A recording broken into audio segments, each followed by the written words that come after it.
یہ 6 آیتیں وہ ہیں کہ جو آج پوری دنیا میں بہت زیادہ کھٹک رہی ہیں لوگوں کو۔ سورہ توبہ کی ان آیات کو ویسٹ جو ہے تلا ہوا کہ انہیں قرآن سے نکالا جائے پوری قوت کے ساتھ۔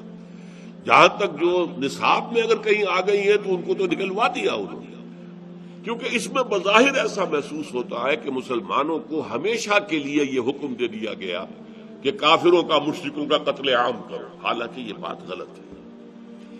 یہ مشرکوں کے لیے خاص معاملہ تھا، عرب کے مشرکین کے لیے، امیین عرب۔ حضور کی بعثت خصوصی تھی امیین عرب کے لیے۔ هو الذی بعث فی الامیین رسولا منہم، انہی میں سے تھے آپ، امیین میں سے تھے، بنی اسماعیل میں سے تھے۔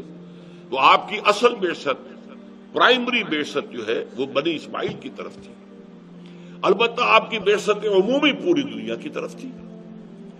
تو یہ قاعدہ جو ہمیشہ سے چلا آ رہا تھا اللہ تعالیٰ کا کہ اگر کسی رسول کو بھیج دیا جائے کسی قوم کی طرف اور وہ رسول کا انکار کر دے، ان کی دعوت جو ہے پوری سامنے آنے کے بعد، تو وہ قوم ہلاک کر دی جاتی تھی۔ قوم نوح ہلاک کی گئی اسی قاعدے کے تحت، قوم ہود، قوم صالح، قوم شعیب، سدوم اور عمورہ کی بستیاں، آل فرعون غرق کیے گئے، کس لیے؟ اسی قاعدے سے۔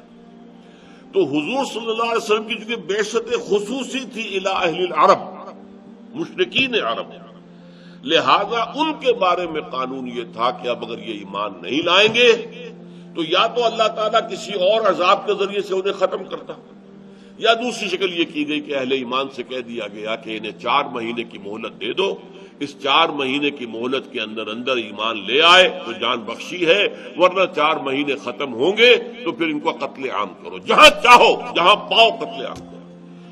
یہ آیت قرآن مجید کی سخت ترین آیات میں سے ہے۔ براۃ من اللہ ورسولہ الی الذین عاہدتم من المشرکین، اللہ اور اس کا رسول بری ہے تم نے جو بھی معاہدے کیے ہیں مشرکین کے ساتھ ان سے۔ پچھلے درس میں جو بات آئی تھی یہاں وہ بہت اور کھل کر آ گئی۔ فسیحوا فی الارض 4 اشہر، تو اب یہ مشرکین سے کہا جا رہا ہے آپ زمین میں گھومو پھرو 4 مہینے۔ وَاعْلَمُوا أَنَّكُمْ غَيْرُ مُعْجِزِ اللَّهِ، جان لو تم اللہ کو عاجز نہیں کر سکتے، وَأَنَّ اللَّهَ مُخْزِي الْكَافِرِينَ، اور اللہ تعالیٰ ان کافروں کو لازماً رسوا کر کے رہے گا، ذلیل کر کے رہے گا۔ وَأَذَانٌ مِّنَ اللَّهِ وَرَسُولِهِ إِلَى النَّاسِ يَوْمَ الْحَجِّ الْأَكْبَرِ، اور یہ اعلان عام ہے اللہ اور اس کے رسول کی طرف سے تمام لوگوں کو، یوم الحج الاکبر، حج اکبر کے دن۔ حج اکبر سے عام طور پر لوگ سمجھتے ہیں کہ جو جمعے کو حج ہو وہ حج اکبر ہے، نہیں، یہ غلط ہے۔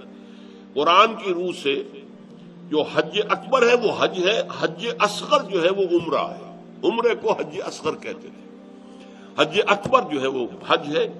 تو یہ حج تھا جو سن 9 ہجری میں جب حج ہو رہا ہے تو اس میں یہ اعلان کرا دیا گیا، یہ آیات نازل ہوئی ہیں جبکہ حضور نے قافلہ روانہ کر دیا تھا، آپ خود نہیں گئے تھے۔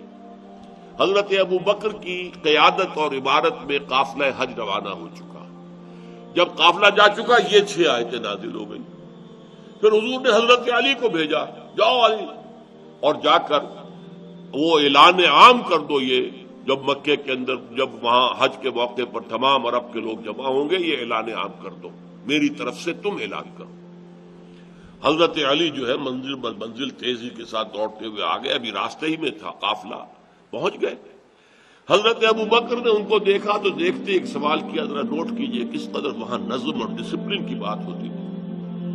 حضرت ابو بکر پوچھتے ہیں امیر او مامور، علی تم امیر کی حیثیت سے آئے ہو یا مامور کی حیثیت سے؟ یعنی آیا اللہ کے رسول نے مجھے معزول کر کے تمہیں امیر بنا کر بھیجا ہے، امیر الحج، تو ٹھیک ہے میں تمہارے تابع ہوں، تم نشست سنبھالو، اور مامور ہوں، یا یہ کہ تم مامور ہی رہو گے اور یہ جو ذمہ داری ہے امیر الحج کی وہ میرے پاس ہی رہے گی۔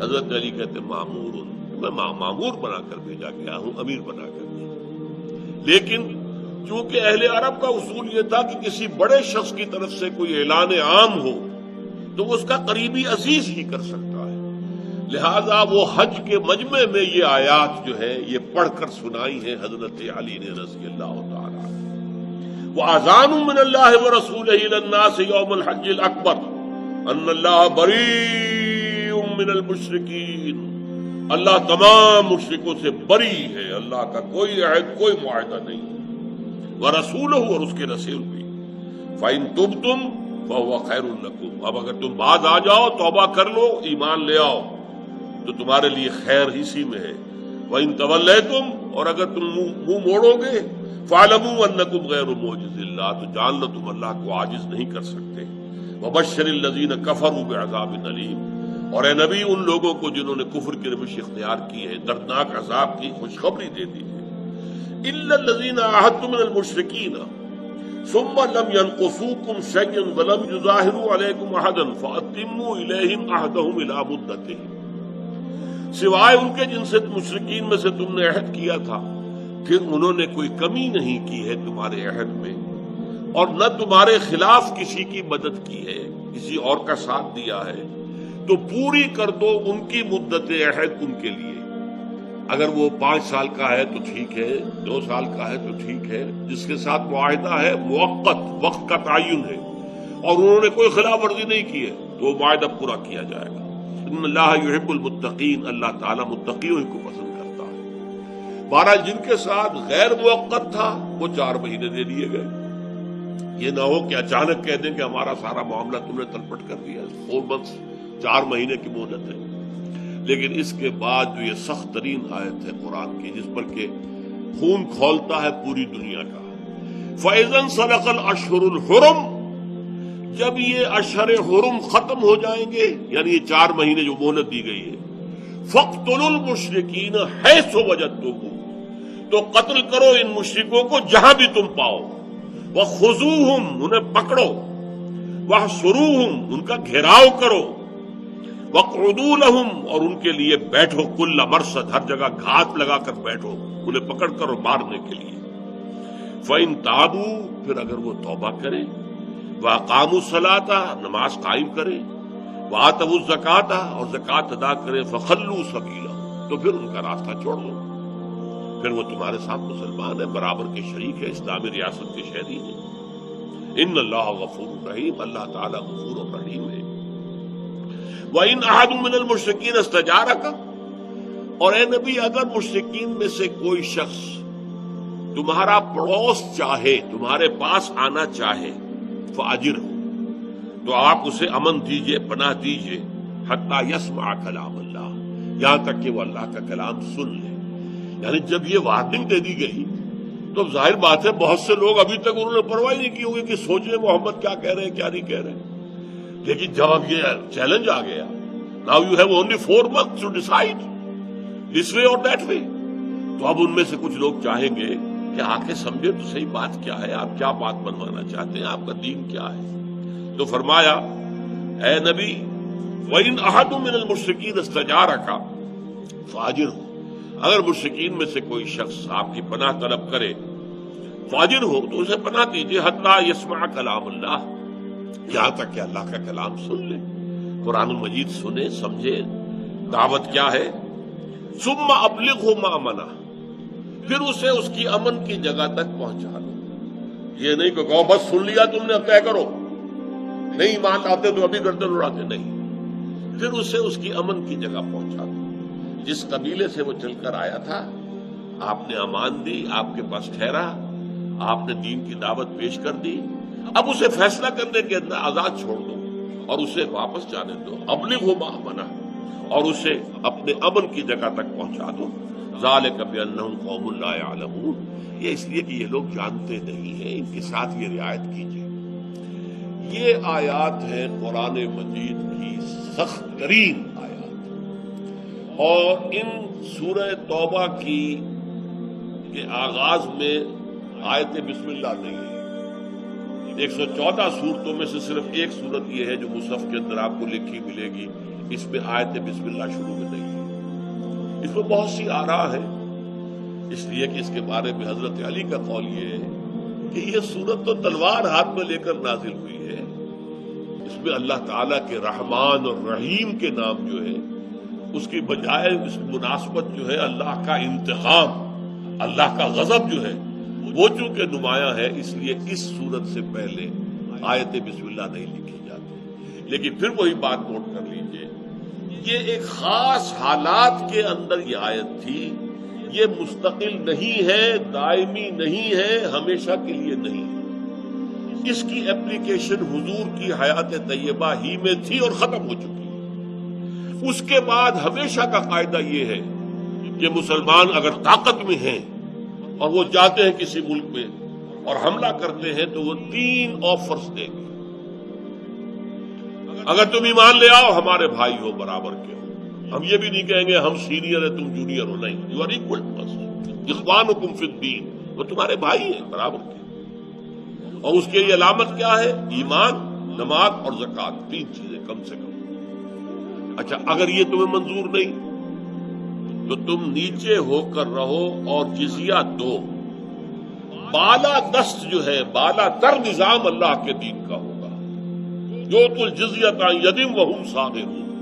یہودیوں سے، عیسائیوں سے، ہندوؤں سے، ایرانیوں سے، مجوسیوں سے، ہر ایک سے. پھر یہ بات دوسری یہ ہے تم تابع ہو کر رہنا قبول کرو، تم ہندو، مجوسی، عیسائی، یہودی جو چاہو بن کرو، لیکن نظام اللہ کا ہوگا. اللہ تعالیٰ کی حکومت ہوگی، پوری کائنات کا حاکم وہ ہے اور یہاں بھی حکومت اسی کی. اچھا اگر یہ بھی پسند نہیں ہے تو پھر آؤ، تلوار ہمارے اور تمہارے درمیان فیصلہ کرے گی، میدان میں آ جاؤ. تو وہاں یہ نہیں تھا کہ تم لازماً ایمان لاؤ ورنہ تمہیں قتل کر دیا جائے. نہیں، یہ صرف اہل عرب کے مشرکین کے لیے تھا جن میں حضور کی اصل اور اولین بعثت تھی. اور اس میں بھی ایک چوائس تھا کہ اگر تم ایمان نہیں لانا چاہتے اور اس قتل سے بھی بچنا چاہتے تو اب تم یہاں سے ہجرت کر جاؤ، چلے جاؤ. چنانچہ ابو جہل کا بیٹا اکرمہ، وہ بھی بہت سے لوگوں کے ساتھ اب ہجرت کرنے جا رہا تھا حبشہ کی طرف، اور راستے میں طوفان آ گیا. اور طوفان میں جتنے بھی مشرکین تھے سب نے اللہ کو پکارنا شروع کر دیا. کسی نے نہ لات کو پکارا، نہ عزا کو، نہ منات کو، نہ حبل کو. انہوں نے کہا اگر یہی بات ہے، ہماری فطرت میں صرف اللہ ہے، تو پھر ہم کہاں جا رہے ہیں؟ محمد اسی کی تو دعوت دے رہے ہیں صلی اللہ علیہ وسلم. وہ واپس آ کر ایمان لے آئے اور بڑے کارہائے نمایاں انہوں نے سر انجام دیے. اور جو نئے جھوٹے نبی اٹھ کھڑے ہوئے تھے جنگ یمامہ میں، وہ شہید ہوئے ہیں اور انہوں نے بہت جو ہے اپنی بہادری کا ثبوت دیا اسلام کے دفاع میں. یہ آیتیں ایک خاص مخصوص پس منظر کی آیات ہیں، اس کو لوگوں تک واضح کرنا چاہیے. یہ دائمی نہیں ہے، ہمیشہ کے لیے نہیں ہے، یہ ابدی قانون نہیں ہے. یہ صرف مشرکین عرب کے لیے تھا جن پر محمد صلی اللہ علیہ وسلم کے ذریعے سے اتمام حجت آخری درجے میں ہو چکی تھی. اب یا تو انہیں کسی آفت سماوی سے ختم کیا جاتا، غرق کیا جاتا، یا یہ ہے کہ ان کے اوپر کوئی زلزلہ آتا، کچھ اور آتا. اللہ تعالیٰ نے اس کی شکل یہ اختیار کی. اور واقعہ یہ ہے کہ ایک بھی مشرک کا خون نہیں بہا، سب ایمان لے آئے. اذا جاء نصر اللہ والفتح ورأیت الناس يدخلون فی دین اللہ افواجا. فوج در فوج ایمان میں داخل ہو گئے. جو کچھ لوگوں کی جو ہے اگر گردنیں اکڑی رہی تو وہ ملک چھوڑ کر چلے گئے.